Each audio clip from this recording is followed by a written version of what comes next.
Good afternoon. This is Afternoon. the Fort San Pedro. So Fort San Pedro is one of the historical sites of Cebu.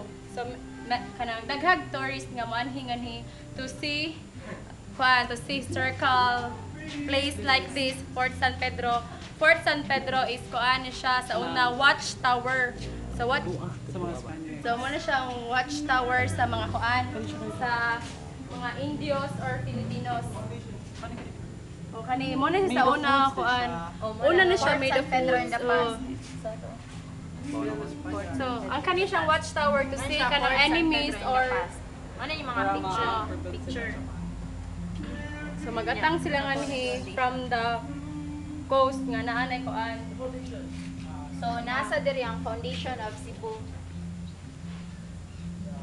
Pwede mangutan na? Mao ba ning oldest fort sa Philippines? Maybe. Yes.